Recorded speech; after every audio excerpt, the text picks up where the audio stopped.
संतान गोपाल अनुष्ठान करते हैं, लड्डू गोपाल की पूजा अर्चना करते हैं, हरवंश पुराण को सुनते हैं, तो कैसा भी आपका वंश में रुकावट आ गई हो, वंश वृद्धि बेल में, तो आपकी पुनः वंश वृद्धि प्रारंभ हो जाएगी,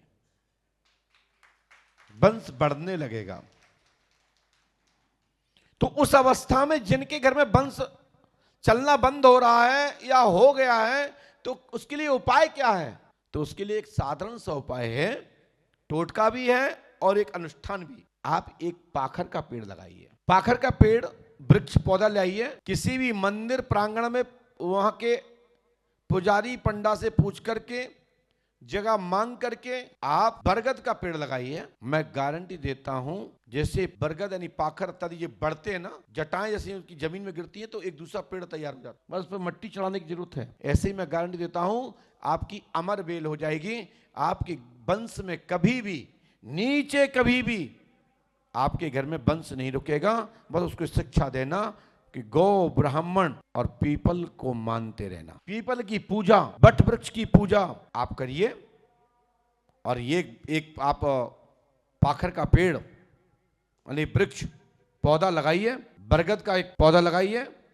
आपके घर में 100 अनुष्ठान के बराबर एक ये पौधा लगाने से, एक वृक्ष को पौधारोपण करने से मैं गारंटी देता हूं कि आपके घर में जब तक वो शाखा रहेगी, वो वृक्ष रहेगा, तब तक तुम्हारा वंश कभी भी नष्ट नहीं होगा।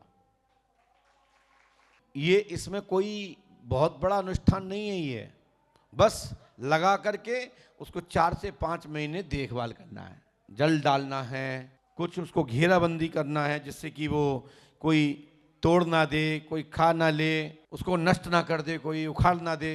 तो 5-6 महीने उसको देखिए, 5-6 महीने बाद आप कुछ नहीं देखना, आपको वो तैयार हो जाएगा। और जब भी तुम निकलोगे अपने बच्चों को बताओगे, तुम्हारे बच्चे भी कहेंगे जे मेरे दादा के हाथ का लगाया हुआ था, जिसकी छाई आज सब लोग ले रहे हैं।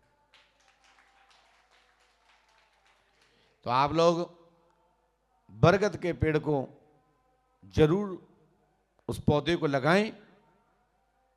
आपके घर में कभी संतान से वंचित तुम्हारा परिवार नहीं होगा, खूब अच्छी संतान होगी, विशाल बट वृक्ष के समान तुम्हारे घर की ख्याति बढ़ेगी, खूब प्रकाशमान बड़ा साम्राज्य वाले संतान आपके घर में जन्म लेंगे। जब भी तुम्हारे घर पे भी आरती हो रही हो, कान में शंख झालर की आवाज आ जाए, घंटी की आवाज आ जाए, तो जहां बैठे हैं वहां खड़े होकर के प्रणाम जरूर करना चाहिए। लेकिन यहां की नहीं कह रहा हूं, यहां नहीं करना है, हमें पता है हो जाओगे खड़े, ये घर पे करना है। कोई भी देवता हो, हनुमान जी हो, दुर्गा जी हो, काली जी हो, शंकर जी हो, हाथीबान जी महाराज हो, या घर के पूर्वज कोई देवी देवता हो, उसके साथ मजाक मत करो। मजाक करोगे तो महंगा पड़ेगा। ये जवाब बहुत सदा हुआ जवाब है, और उन लोगों के लिए है जो जानना चाहते हैं कि मंदिर में कैसे जाना है और क्या करना चाहिए क्या नहीं। तो वहां धक्के से भी बचना है और धक्के खाकर गुस्सा नहीं होना है। यदि धक्का लग गया तो गुस्सा मत हो, क्योंकि तुम्हारा प्रायश्चित, ये कहो कि मंदिर में धक्का ही लगा है। यदि चौराहे पे किसी ने जूता मारा होता तो गोलियां चल जाती, पैसा लाखों बर्बाद हो जाएगा और मान सम्मान बिगड़ जाएगा, और सुबह ही प्रसारण पेपर में, इलेक्ट्रिक मीडिया में हो जाएगा कि फलाने ने फलाने में जूता मारा।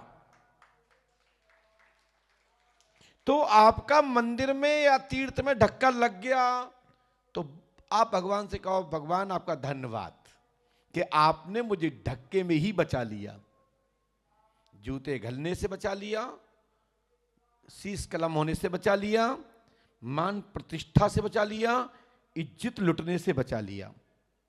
जो कुछ हुआ हमारे भाई ने तो बोला, हमारे भाई ने ही तो धक्का दे दिया, धोखे से लग गया या दे दिया, तो ये समझो भगवान की इच्छा से हुआ है आपको प्रायश्चित करने का, और तुम्हारा अहंकार, तुम्हारा घमंड खत्म करने के लिए भगवान के मंदिर परिसर में हुआ है तो ये भगवान की कृपा समझिए, क्योंकि आप मांगने ही आए कि मेरी शत्रु से रक्षा हो,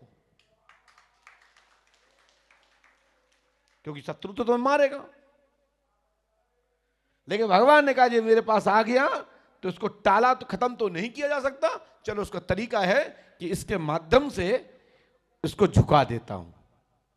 लेकिन आप जब पलट के आ जाते हो मंदिर में जवाब देने के लिए, तो भगवान कहता है कि ठीक है, इसको बाहर ही धक्के खाने दो, क्योंकि इसके अंदर अभी भी अकड़ है।